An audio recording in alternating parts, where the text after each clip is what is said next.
Why you so salty? I still think about it. Okay, you can take my Lambo. I'll put on a tight show. You sure you can handle? We be faster than Django. Isn't this song great? I love this It's song. a new riff on an old tradition. Quite literally a new riff. We can take my Lambo. I'll put on a tight show. And it's royalty free. You Can't beat sure that. you can handle? We be faster than Django. Can't stop, won't stop. I can't stop, won't stop. I can't stop, won't stop. Can't stop. Can't stop, won't stop. Can't stop, won't stop. Can't stop, won't stop. Can't stop.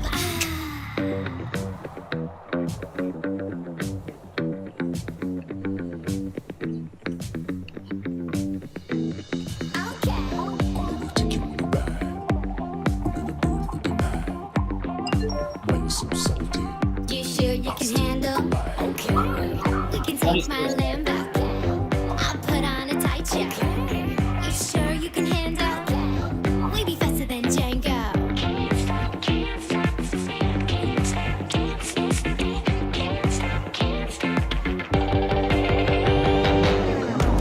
Can't stop, won't stop. I can't stop, won't stop. I can't stop, won't stop. Can't stop. Can't stop, won't stop. Can't stop, won't stop. Can't stop, won't stop. Can't stop.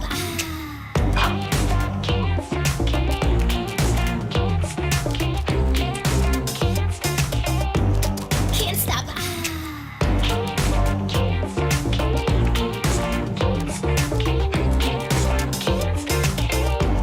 Can't stop. And hello, everybody. Welcome to a live stream on the Fred Minnick channel. I am joined by some really good friends. Pete Sabo, how you doing?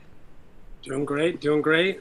Now, Celebrating Bottled and Bond Day the right way today. Celebrating Bottled to Bond Day, of course. Now, Pete, you're normally on the other side. You're normally just watching. So welcome to live. Is there anything you want to say to the YouTube community? Just thanks to everybody putting out good content and, you know, the research, and I think all the community and the conversations and knowledge shared between everybody is really valuable, and that's kind of that's been the best part. So And now thanks to everybody. you're known as Peerless Pete for your love for Peerless. So there's a lot of people who have money on you today as whether or not you're going to break out some Peerless notes in this tasting. So Oh, man. that should be very interesting. Of course, Biff Benson, what's up, man? How are you? What's going on, Fred? How are you? Now we're normally accompanied by our good friend Hog in the conversations. Are you gonna be able to get through this without Hog? Because you got to dip into your old tasting days. You know, I fear the moments in life that I don't have that to rely on, but I'm pretty sure you're watching. So So he's here in spirit. He's gonna be with you. he's always here in spirit. Yeah. May the Hog be with you. And, of course, Jay from New Riff. Jay and I go way back. I want to say that, you know, Jay, I was there when you guys broke ground, when you opened up, when you first filled barrels. I mean, I've been so excited to see the journey of New Riff and how far along you've come. But, of course, I'm always hounding you about doing one thing, and that's writing a book about the history of the Cincinnati area distilling, because nobody knows more about the Cincinnati history, that area of distilling, than you do, my friend. And for me to say that, you know how much depth of knowledge this man has. And so today is a very special day. It's Bottled and Bond Day. You tried to get me to do an event today. I was like, I can't pull it off. Don't have enough time. But today is March 3rd, 2021. It's the anniversary of the Bottled and Bond Act. And E.H. Taylor rightfully gets a lot of credit. So does Atherton. But tell us about some of the folks in Northern Kentucky and Cincinnati that played a big role in Bottled and Bond. Right. You know, the prime mover of the Bottled and Bond Act of 1897 was John Carlisle, who did so from his perch as Secretary of the Treasury at that time. But he was I guess a Kentucky, first a state representative and a state senator, and later was elected to, I believe, 7 terms in the United States House of Representatives. He was a native of Kenton County, which is the one right over there, next door to us here in Campbell County, and was a native more or less of Covington, Kentucky, where he lived and is buried now. So we are the sort of, birthplace, if you will, of the guy who really got that ball rolling. Of course, he had a lot of help from some of the distillers, notably, as you say, E.H. Taylor, but they needed someone, high up in the government to lead that charge as well. And he made sure it got through. So we're pleased that a local boy established what is to date, all these years later, the highest quality standard for brown spirits in the world. That's right. And, you all have some bottled and bond out. And, of course, today we're going to be doing a new Riff, barrel pick. I can promise you that you won't see any, puns of Riff on here. This is just going to say the Fred Minnick show on it. But, I will tell you that one of the things that's really kind of grown about the new Riff barrel pick experience is everyone's play on the stickers that they slap on there. I don't think there's been a brand that's gotten more stickers than New Riff. Tell me about it. He says that yeah, tell me about it. I remember the Rick Pitino one. Don't want to talk about that one. We salute the passion and joie de vivre that the stickers come with. That's a lot of fun, and some of them are terribly witty. There's also some that are sexist, some that are objectionable in lots of other ways, some that tread on various copyrights that we don't want to be associated with. And there's also some that, take our bottle and you cover up a lot of it. And things like the age statement. You know how hard it was? So hard to get a 4-year-old bourbon out on the market.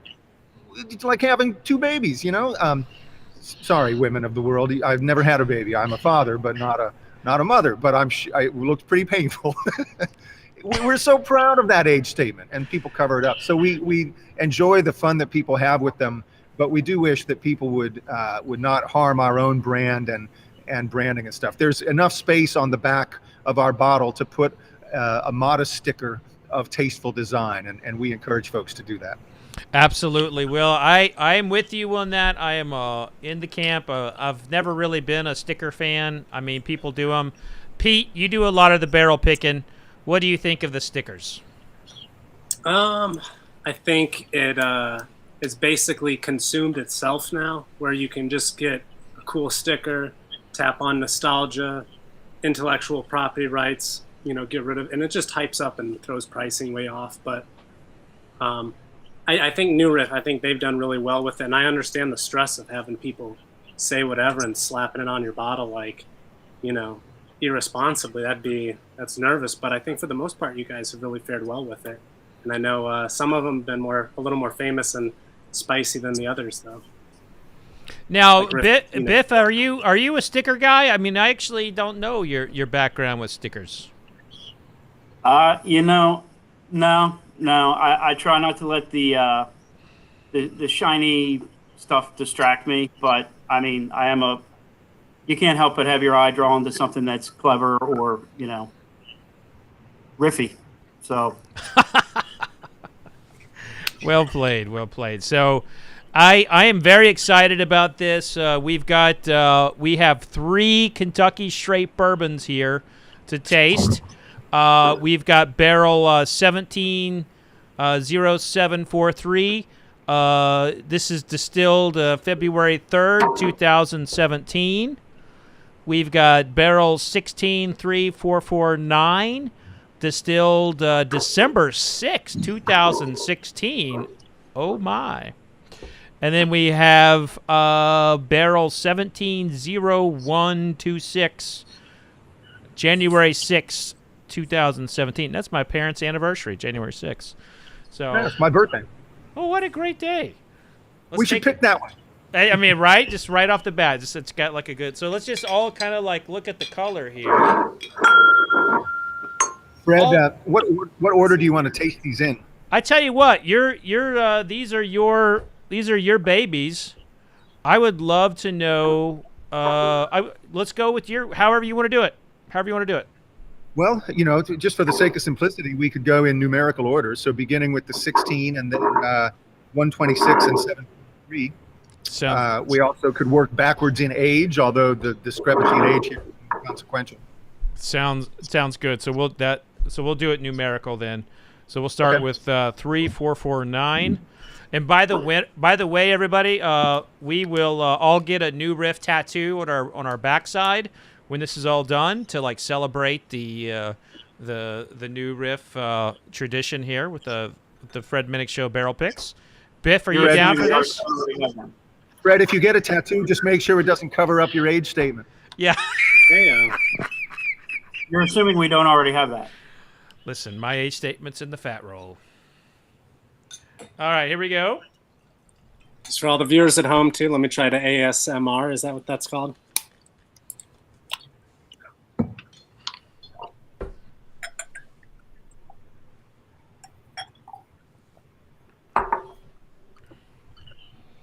So, you are tasting with a wine glass. We have right. we have Glencairns here. Yeah, I like a not too big of a wine glass. This is actually a Riedel red wine glass. It was at some festival. It came from my house. I like the little bit bigger bowl that it gives, and particularly for finding, when we are looking, really at quality control issues, I find it helpful to be able to put my nose at the top of the glass and the bottom. See that?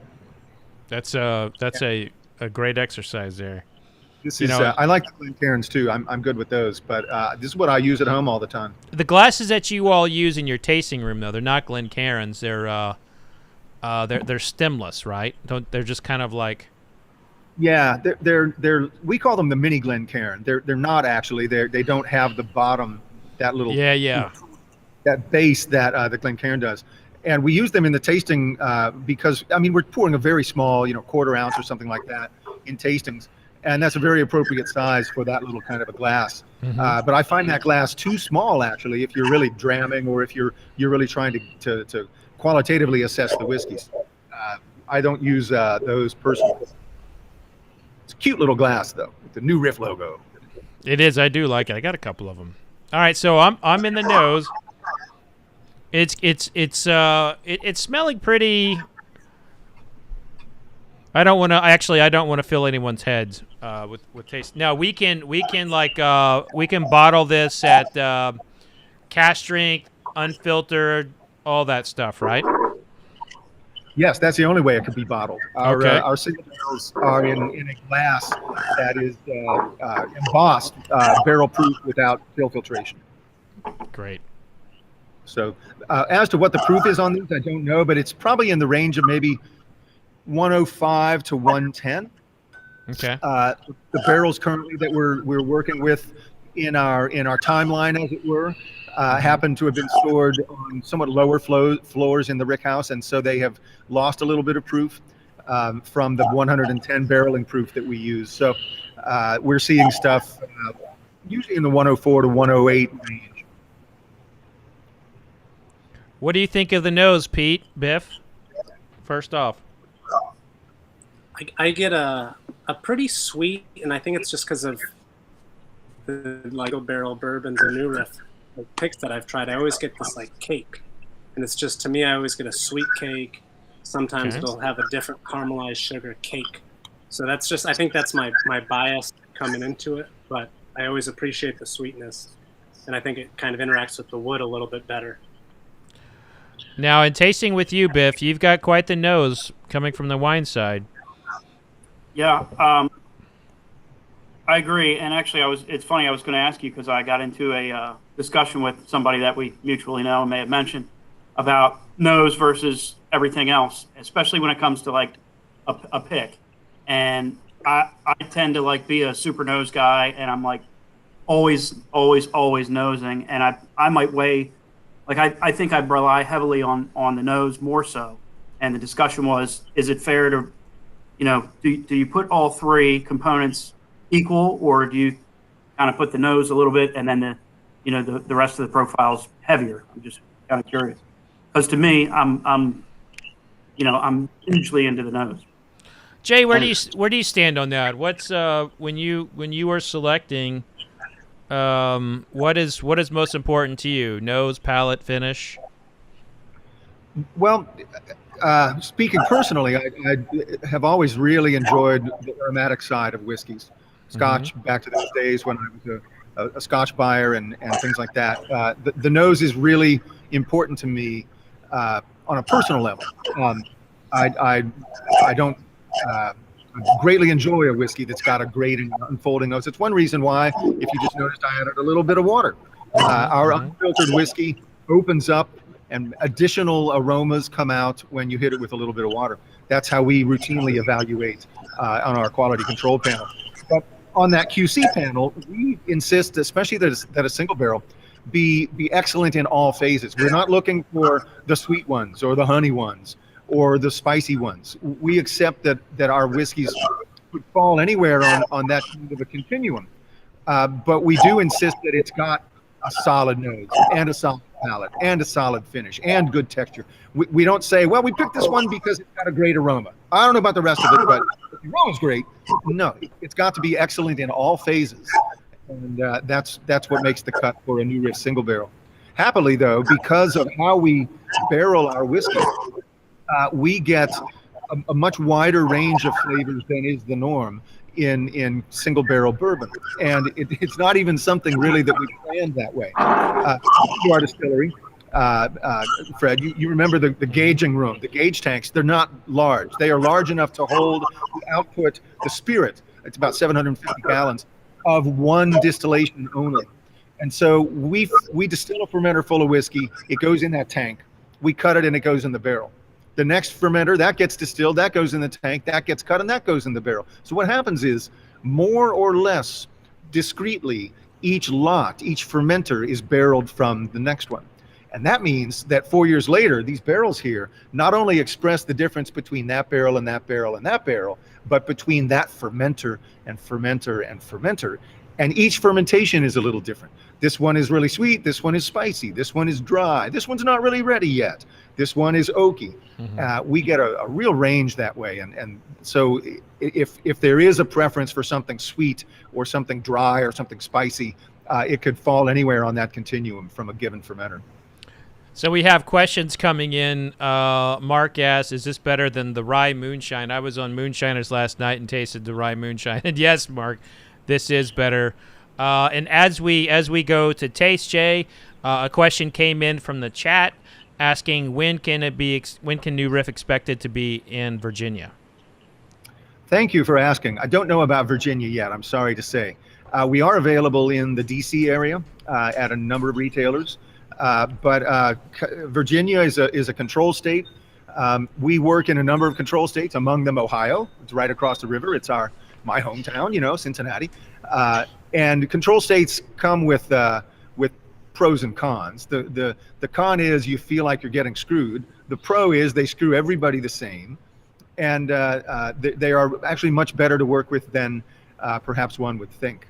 That said, I don't know that Virginia is on our list this year, I'm sorry to say. Ditto for the Carolinas.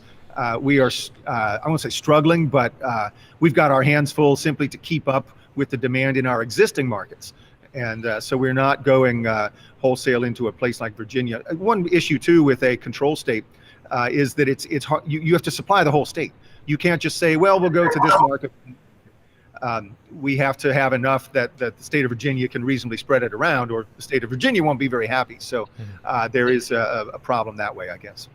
We are in D.C., and you can find it there. And Danny Lynn from Connecticut, who's always saying, he always sees these bourbons and he says, well, I can't get it in Connecticut. That's kind of like a fun story on the channel.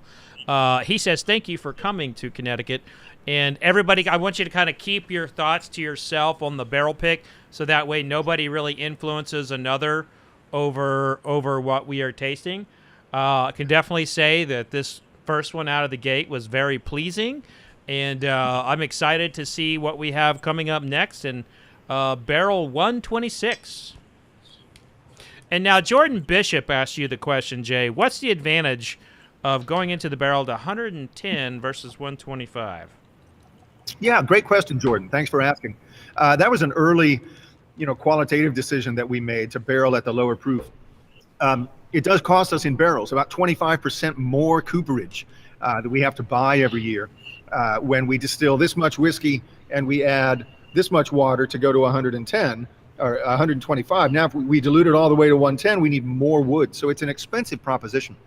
We did it because we thought that there were some flavors that we would miss at the higher proof. Not that 125 proof filling makes a bad whiskey by any means. The entire bourbon industry mostly fills at that. Last I checked, they make a great whiskey. But we wanted some of those different flavors, more water-soluble flavors that we would find at the lower proof. But the other compelling reason was in our research, we uncovered that the whiskey would very likely show better at the younger age.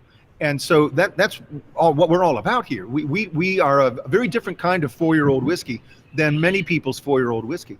For a lot of the industry, no one's pretending that a 4-year-old is a great whiskey. They're not pretending it's their best whiskey. They're not imagining it would, go to the San Francisco World Spirits Competition and win double gold medals across the portfolio, which our whiskeys did at the age of 4. Our need for a 4-year-old was very different. Humble brag. Yeah. Hey, well, cheers to that. Hell yeah. I mean, yeah, seriously, cheers to that. And listen, as a judge at that competition, I'll tell you that it came close to winning. It came close to winning that year. So, cheers, thank you. Cheers, Jay. So Hey guys, forgive me. Which one are we on right now? Because I got a little lost in the first one, to be honest with you. You got lost as in love with it, and you were wanting to get yourself a little bit back. That's a given. I was wrapping my head around it. All right. We are on barrel 126, so 17-126, 17-126. So our need for a 4-year-old was quite different from many people's. A lot of 4-year-old whiskey, you're supposed to drink it with Coke. You're supposed to make a punch out of it. You're supposed to put it in a can and ship it to Australia. We needed a 4-year-old whiskey that would be banging, that would make our reputation, and hopefully we're getting there. So we needed to do anything we could to make that stuff show better younger. And if that meant spending more money on barrels, so be it. So that was a big reason why, to get better whiskey younger, thanks to the low barrel proof. You definitely spend more money on it that way.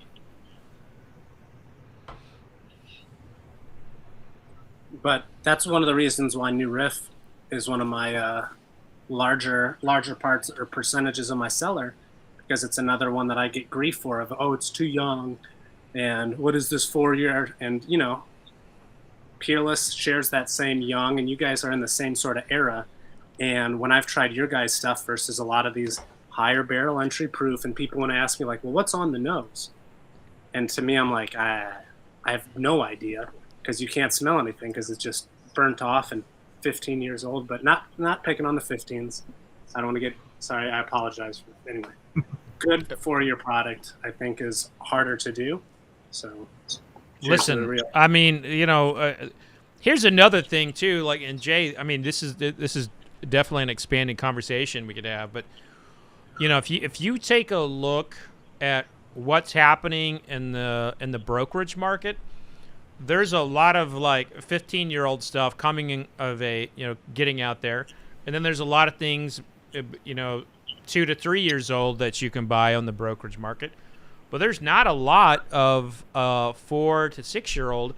And back in the day, that was the sweet spot for, like, when you release something. 4 to 8 years old was when you would release something, and I think that we're starting to see a little bit of a change in the American whiskey palate. I think people are craving that like 4-year-old flavor profile a little bit more, and New Riff has definitely had a play in that. I hope so. My favorite compliment probably that we get, Fred, is when someone says, and we hear it all the time, they taste it, and man, I can't believe it's so good for just 4 years old. That sounds like a backhanded compliment. It's actually a very deep compliment, and it tells us that we have really done our job when folks are maybe uncovering that a whiskey can be that nice and that young. I should like to beat the drum a little bit for young whiskey, which sounds highly disingenuous because that's what we sell. But there is a certain, and this goes for Scotch too, look, I love me some 25-year-old Scotch, and I love a 15-year-old bourbon, like we were just talking about. But there's a freshness, a muscular youthfulness, especially in cocktails, that is really a nice thing at a younger age, and that diminishes when you get up to, especially in bourbon, 10, 12, and 15 years old and things like that. There are pros and cons both ways, but for a good, well-made, well-aged young whiskey, there's absolutely an attractive thing there. Well, I'll tell you right now, this one nose is a lot older than it is. It's amazing to me, and I don't want to influence you all too much because we do have to pick this barrel. But I really do find that this barrel 126, is nosing like it's got quite a bit more age on it. So there we go with that conversation again as we go to barrel 743. Someone asked earlier in the chat, and I apologize for not recalling who it was, but people wanted to know if there was going to be another, I believe it was branded Winter Scene or Winters, the winter release that you had. Will there be another one of those? Winter whiskey, we wound up calling it. Winter whiskey. Yeah. Okay. Yeah. Yes, there will be. We plan for that to be an annual thing, especially as sort of a reward to our retail partners. That went out to our retail distribution footprint, and was a lot of fun. Of course, the recipe involved in that is our chocolate oatmeal stout bourbon. It's a bourbon. It's got 60% corn, but it's made up of there are oats, both malted oats and raw oats, and a little bit of chocolate malt. Not chocolate flavor, not chocolate dip grains or anything like that. Chocolate malt is a heavily roasted barley. Right. One of the ingredients that you would put into an oatmeal stout beer. So that whole beer stemmed from a conversation between myself and our head distiller, Brian Sprance.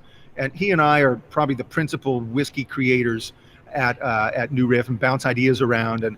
And sometimes one of us takes a lead, or sometimes the other one does. And in that case, I suggested to Brian, I just queried him, what about oats? Couldn't we put oats in a bourbon? I mean, they make wheated bourbon. We could make oated bourbon. Mm-hmm. And he took that ball and ran with it and said, oatmeal stout. And then he said, chocolate oatmeal stout. He's an ex-brewer, a pretty much a master grade brewer at Samuel Adams. A hell of a brewer, and brilliant man. And he came up with this grain bill that simulated in bourbon some of the flavors you would get in a chocolate oatmeal stout beer. And so for years, as that stuff sat in the warehouse, we would taste it now and then, and we made other batches every year. We thought we had a kind of a tiger by the toes here, and would be a neat whiskey someday. But when it came time to bottle it, some of our sales force said, I just wonder how many people, first of all, being whiskey drinkers, maybe they don't know what chocolate oatmeal stout is, and secondly, how many people think that it's chocolate flavored. Well, that's the last thing we wanted anyone to think. Mm. So we thought, dreamed up. I think Ken Lewis suggested, I kind of wouldn't mind something that was winter. And so it's a fun thing to release in the winter, and yes, it will be back. So I think everybody, watching this and listening later, that's an example of like using marketing to tell the story of the whiskey, and not the and not necessarily, making something up. I mean, that you sharing that, Jay, is like, it's fascinating, because you took us inside like a room of making a decision about a brand, and you said, two things that I have to deal with every time I talk to someone about a chocolate malt. I remember tasting the chocolate malts from Bushmills, inside their distillery 10 years ago, and coming home and explaining to people, you're like, wait, it's chocolate? Like, no, it's a chocolate malt. Like, the efforts that it takes to describe things to people, like, it can be the difference between selling a bottle and not selling a bottle. So that's some really interesting insight, and an example of how to use marketing in a way to tell the story of the whiskey and not hurting what the whiskey is. Yeah, that's a great way to put it, Fred. Thanks. it was important to streamline it and simplify it a little bit. And while it didn't bother me to say oded, we thought generally oded. It didn't really roll off the tongue in a mellifluous way. So we didn't. I feel like oded. I feel like oded is going to somehow get caught up in like a Vikings lore. You know, like it's too close to Odin. You know, it might have worked in your favor. You've been at Renaissance fairs, being alongside the turkey leg. You know, I mean, who knows? Who knows? All right, 743 is definitely tasting different to me. 743 is an outlier of the two in terms of like not following to me what is a traditional New Riff flavor profile. But what I also find interesting is that New Riff is, you have a bit of a house style, but it veers off a little bit, especially with the barrel picks, and I think that's why it's always so much fun to taste your stuff. It's Thanks. it's not the same old. As I was explaining, the fact of our barreling regimen, that those tanks are so small, makes an outsized influence in the single barrels. We had no intention of that being the case. We built small gauge tanks because we're small. We didn't have room for a gauge tank, a cistern room as big as your house. In fact, I think we were bottling single barrels for some time before we realized, man, it's not just the barrel that makes a difference. These lots are different from the fermenter on up. And Tim Evans points out that the Maltster was his favorite. Of course, the Maltster was up for my Bourbon of the Year last year, the weeded version, and I thought that was a beautiful expression. I mean, yeah, thank you. You have a lot of very unique stuff coming out. Is there anything new that you can mention now that's coming out as we taste through these and start analyzing each one of them? Well, we will. I mean, there are so many specialties is our internal name, for want of a better term, specialty whiskeys that we've made, and some of them we've only made once. For example, that Maltster weeded that you mentioned, we made it once. That was our first weeded bourbon, and later we made different weeded bourbons, but we haven't actually repeated that one yet. And now we like it so much that we may go and make another batch of it this year. That particular weeded recipe that was inspired by German wheat beers that Brian Sprantz, our head distiller, former brewer, and I love also myself a good Hefeweizen. So there are some that we have repeated and some that we have not. Folks this year can look forward to additional releases, particularly of our Balboa rye. We don't really have more of it than we did before, but the Balboa rye, which won Best Rye Whiskey in America at the John Barleycorn Awards this past fall, is an heirloom. What's another toast? Congratulations. Thank you. Thanks. Cheers. Thank you. That's a really exciting whiskey for us because it reaches back into local and Midwestern grain traditions and farming traditions. It's an heirloom rye grain that dates from the 1930s. And by the 40s and the 50s, it was a very common grain to be grown in this part of the country. It's a little hardier in the northern climes than some of the rye strains like Abruzzi that were grown further south from here. So stumbling into Balboa, which our corn farmer, had been growing for years as a cover crop. He fed it to animals. He said to me early on, I think it was September 14, we'd only been running a few months. He said, by the way, I grow some rye too. I fell over in my chair practically and it said, send us some, please. And it's this heirloom rye. So there will be some more of that out this year. That's fantastic. Well, Jay, we got some decisions to make now. We need to go through these bourbons to make the decision. And yes, it is for my club, but I want to make sure that we're all in agreement on what goes forward. So Pete, Biff, 3 votes on this, and it really matters. So let's go around the horn and start talking about each one of them. I'll start with 3449.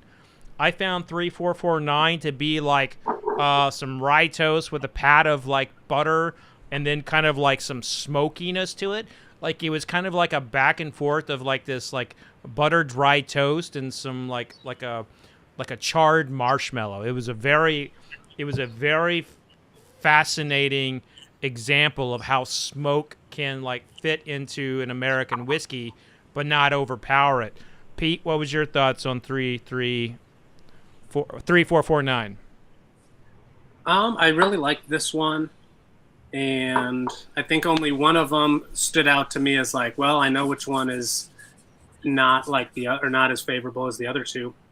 But in terms of taste profile on this one, the smokiness came out for me later. I got it a little bit more sweeter. So maybe that's just where, like maybe what you were calling out marshmallow. Maybe that was just kind of the sweetness that I was thinking I was getting. But I see what you mean by like a little bit of a spicier sweetness than some of their other ones that I've had.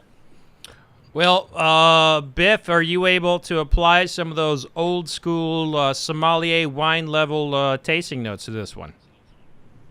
Well, caught this with the sniffer pick up. So my initial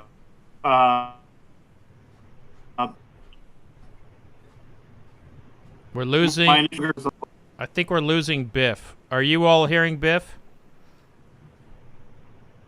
Uh-oh. It was getting a little choppy there. Biff is choppy. He's yelling at his dog, trying to figure it out. It's not the dog's fault, though, Biff. All right, so as we try to regain Biff here in the world of streaming. Oh, you back? Kind of back. All right, so we'll go to Jay real quick. What did you think of 449? I liked all three of these. 449, I don't think I picked up quite as much smoke as some of you guys did. In fact, I got it in another one later that I'll discuss then. Okay. 449, I thought pretty generally well balanced. You know, there's a word I use in my own tasting notes and so on, classical, meaning that it's, you know, straight down the middle of what bourbon typically is, or most certainly what New Riff typically is. A whiskey, for example, that's got an extreme amount of spice, maybe isn't quite so classical, or an extreme amount of confection. This was just sort of a generally all-around, well-balanced New Riff barrel. I agree. I agree. It has a lot of that, but the smokeness to me is like it's like on the toast. It's like you have like the toast is just a slightly burnt kind of smoke, not. Yeah. And looks like Biff is coming back. All right, Biff. All right, we'll look at that good, clean frame. Now. All right, talk to us about 449. Jeez, sorry, trying to do this from a typewriter, I think. So, my initial reaction on the nose was like a Tres Leches cake almost, and then I was like, it was like a wet, dense white cake, a little bit of like jammy berry. Wow. That was, and then the taste, I mean the caramel, you know, but then I did get a breadiness, which I think is when you guys were talking about the smoke, I think I was thinking of that as like a toasted bread or something, or bread. That's the notes that I had. And Jay, that's the beauty of tasting. It's so subjective, and we're all so different. It's a fascinating study of really of like people. You know, like we all taste something different. We can all agree we like 449, but we can also say that we all called out something very unique and brought it to the table. And there is no right answer. It's just your answer. And I kind of wish that college and high school was like this, where like you're never wrong. It's whatever you like. I'd have been an A student. Wait. Hey, can I tease Jay about this, since we were talking on the last Fred Minnick Club when you came in with the rye? But I was going to say, Fred, you just had to go to a liberal arts school like I did in Ohio, and then it's a lot more essay answers than tests. Yeah. My degree is actually in science. It's in agricultural communications, which is on the science side of that. But I think I probably would have done better in liberal arts, definitely. All right, so let's break down 126. This one, without sharing what my favorite is of the group so far, This one to me had a lot of sweetness. It had some cigar box. It had some oiliness to it. Well, 126 was a knockout beauty for me. I definitely got the tobacco on there too. Sorry, Biff. I feel unqualified with all you guys here. I'm probably the worst of the profile here. So I'm going to go ahead and unmute you, Biff. Go ahead. To me, the biggest difference between this one stood out to me, especially on the nose, because it had a buttery, more like unctuous, like a little bit of fattiness more to the nose, buttery vanilla, and then there was something that I couldn't put my finger on it, but I just put like minerality to it. And then at one point, I even got a hint of like a tiny bit of like a creme de menthe, like a really soft mint type, and of course brown sugar and all that. But yeah, Biff, those are really interesting descriptors. We to the point of something like creme de menthe. One of the expressions, the notes we often see in our that comes from the rye that we use, 30% rye in this grain bill, and of course we see it also in our rye whiskey, is indeed a sort of minty thing, but it's not usually like peppermint candy or Altoids or something like that. It's a little more floral, minty, member of the mint family, more like wintergreen, spearmint. Sometimes it crosses into things like root beer, sarsaparilla and stuff like that. I frequently get some mint. I love these whiskeys with a mint julep, and I don't wait for the Kentucky Derby to drink them. The other point you mentioned, minerality. I'm a wine guy also. I used to teach wine education at the Party Source, and I'm as much a wine lover as a whiskey lover probably, and I miss wine. I miss working in wine. I'm not going to give up whiskey for wine, but I love it to death. And I frequently also write down minerality for our whiskeys, but differently than in the world of wine. When I trace minerality in our whiskey, I derive it more from the grassy side of rye. Probably doesn't hurt either that our water that we distill from has got it's a natural aquifer that is supplying New Riff Distilling with 500 gallons a minute of very hard and mineral-rich water. There's about 4 times the dissolved minerality in our distilling water from the local tap water. And maybe that lends a little bit of a contribution as well. But primarily, I trace it to this grassy side of rye, a chance that the rye, the grain has a chance to pick up, just as in grapes, maybe pick up a little bit of something from the soil. Yeah, rye is definitely like a grain that, because it has to fight a little harder. You mentioned earlier your corn grower talking about using rye as a cover crop. Like the rye that's in the world, I mean, it's not making the farmers any money. I mean, the rye whiskey that's being made today is a nice little additive, but I mean, rye has fallen out of fashion for farmers. Corn is how you make your money. Maybe a little bit of wheat, definitely soybeans, but it's corn, soybeans, corn, soybeans, Yeah. and No doubt. and so the rye that's alive today had to fight to live. So you're talking about something much like the grapes. You want, like in wine, you want a vine that's had to work its ass off to survive, and it works harder, and that grape tastes a little bit better.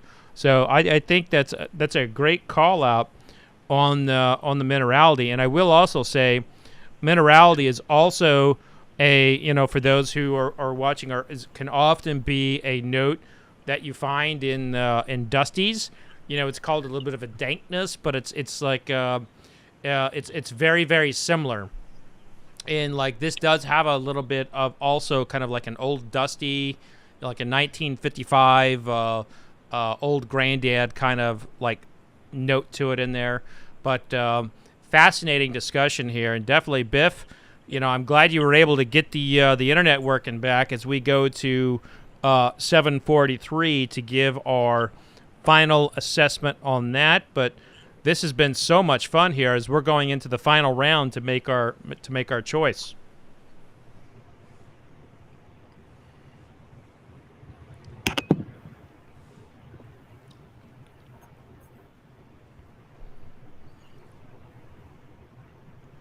So this is a very powerful one for me. It's very buttery.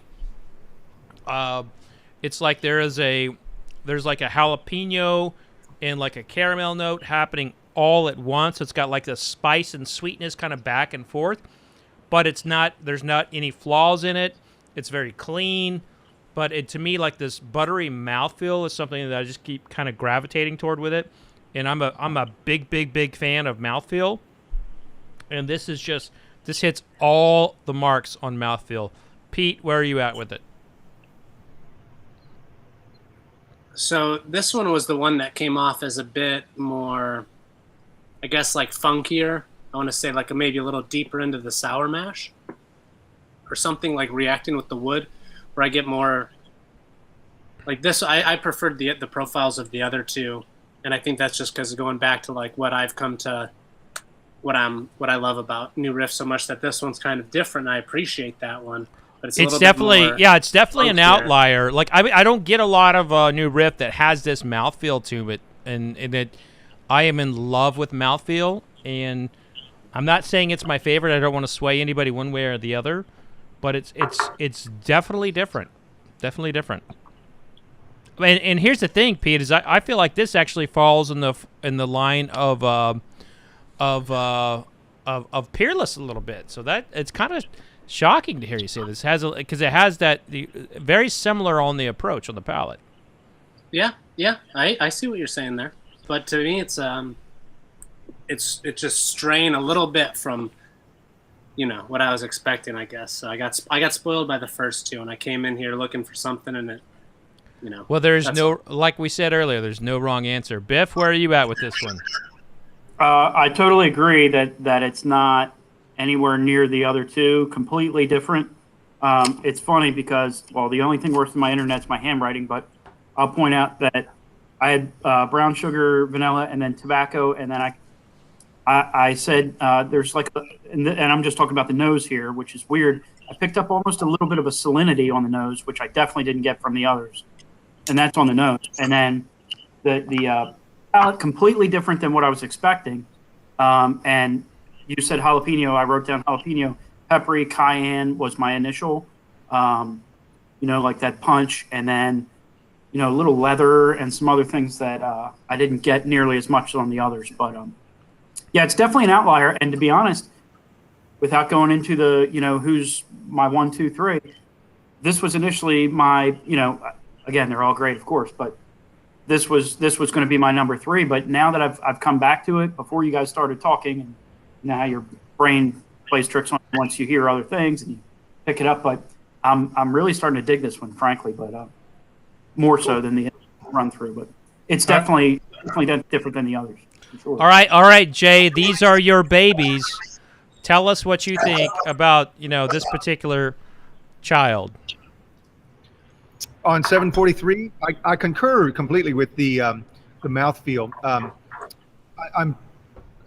I'm pleased that we have whiskeys with such huge mouthfeel. When you open a whiskey distillery, you've never distilled whiskey in your life. None of us, all of us put together at New Riff, had distilled this much booze when we opened the place, and yet here we are. You don't know. You can't go into it saying, well, we're going to make a big full-bodied malt whiskey. You can do some things that will push it in that direction. I think 30% rye in the mash bill helps. But gosh, the biggest thing of all was finding that aquifer right underneath our distillery, 100 feet down, of this water that, hey, if you ever visit New Riff, I'll give you a taste of the water. We serve it to people on the tours sometimes. The water tastes big.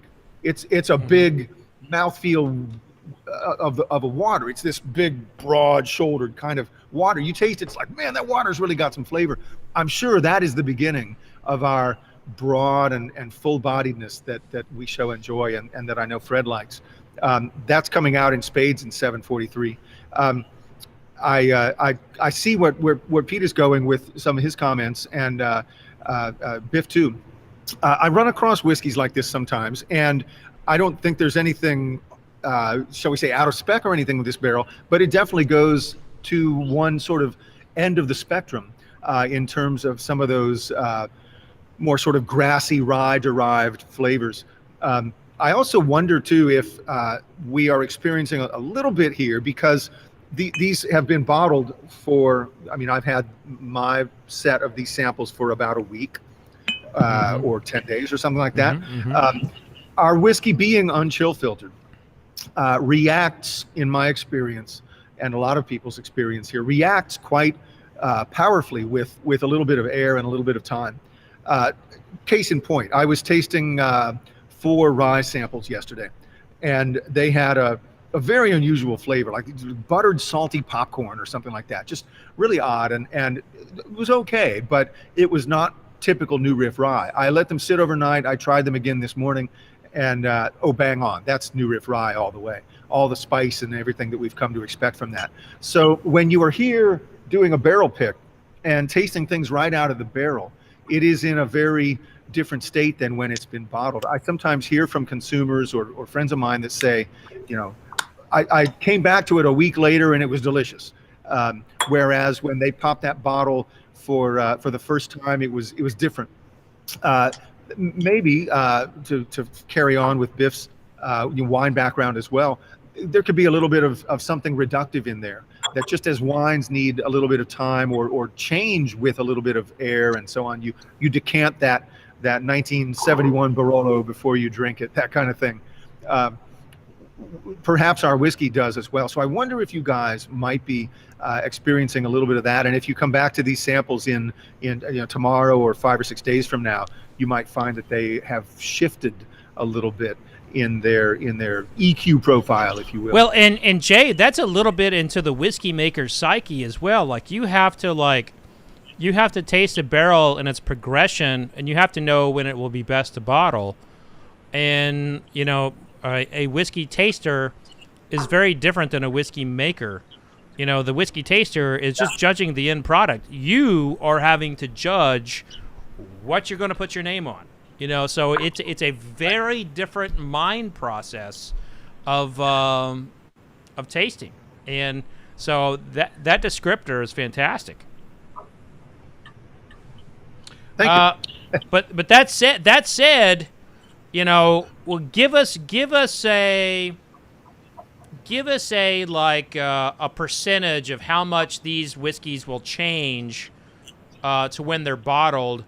Do you see do you normally see like a variance of 10%, 15%?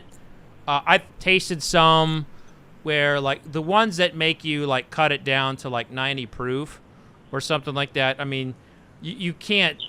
That's not a fair barrel pick. It's very, very difficult to add water there in the place and taste. It's very difficult. But do you have an idea of what your variance is in terms of flavor difference? Do you mean in terms of we're tasting it today and it won't be bottled for a few weeks? Correct. Okay. At that, I would say very little. I referred earlier to the age differences between these. We have the 6th of December, 16, the 6th of January, and the 3rd of February.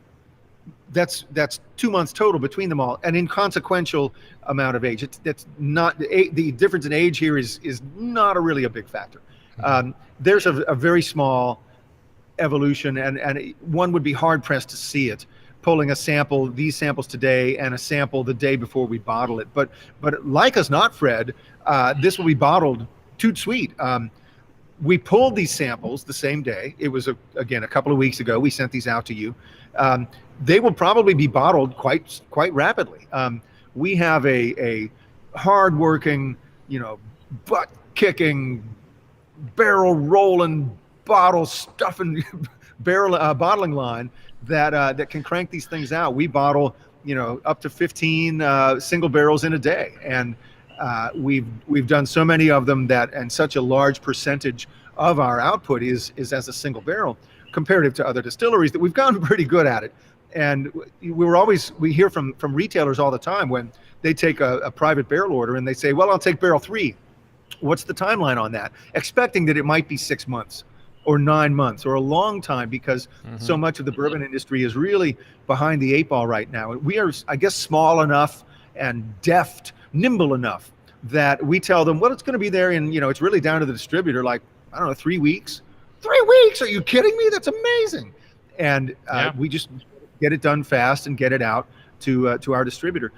It probably helps. Side note, to the point of running, whiskey processing and a whiskey distribution company, which we also are, of course. It's fair to say that being so much smaller, we're not in. Someone asked earlier, how many states are you in? Well, we're not in 50 states. We're not in 30 states. So we have a smaller, smaller meal on our plate to deal with, and so we can pull that off. At least right now, I think we can keep it going. So this will not be, it's going to be 6 months before we bottle this. It's going to go through the summer. It could change drastically. That's probably not going to be the case, Fred.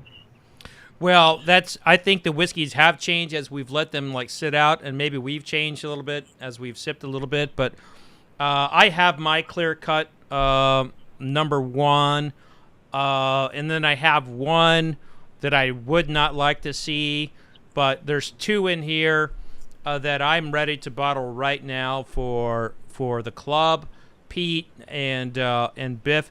And by the way, the club now will be fulfilled by Sealbox. My good friend Blake Reiber is going to be selling these. So those who did the club were part of the club. You're grandfathered in, and you're going to be getting these sweet barrel picks. And I will tell you that right now, I am so excited about what we're picking here, and I want to know what everyone's favorite is. So let's just say it all. I guess you're going to be the tiebreaker here, Jay. You'll be the tiebreaker. So let's just all three, on the count of three, just say it out loud what our favorite is. Are you good with that, gentlemen? How are we identifying them? Like 1, 2, 3? Well, no, the barrels, by the barrel number. Do you see the barrel number? Yeah. Yeah. All right, you ready? 1, 2, 3. 1, 2, 6. All right, I didn't hear what you said, so that didn't work. 26.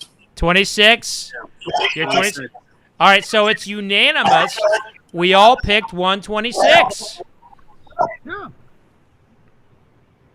Works for me. And just checking in, that would be the second one we tried, right? Yeah, second one. And I will tell you that I think the whiskey up here that's going to be the most special down the road, if it can be bottled at a later date, I think 743.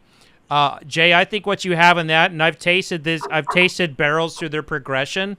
This reminds me of a stag progression tasting I did a long time ago with Harlan, and I think 126 is ready right now. I think 743 in a couple more years is so special. So if you can hold that for me, that in 2 years, that would be awesome. But of course I know these are all in a rotation. But I think 126, I mean, how exciting is this that we did 126 for our very first live stream picking? I'm so excited about this. Is unanimous a thing? Does that normally happen or what? I have very rarely been on unanimous picks. Very rarely. I'm usually a part of the losing group, but unless I have the deciding vote. For what it's worth, I have a. Sorry, Jay. For what it's worth, I think I would have picked the second one as well, 126. I like 3449. He says that to all. He says that to all the barrel clubs, by the way. Yeah, the smoky thing I got in that was very cool. And by the way, when you taste smoky in a New Riff whiskey, we taste it, I won't say often, but repeatedly, probably in a month's worth of batches. And we taste every lot that comes down the pike out of the warehouse. There might be one batch, or maybe every other month, one batch that has this smoky quality. It has nothing to do, by the way, with the backsetter whiskey that we made that featured a backset of peated malted barley.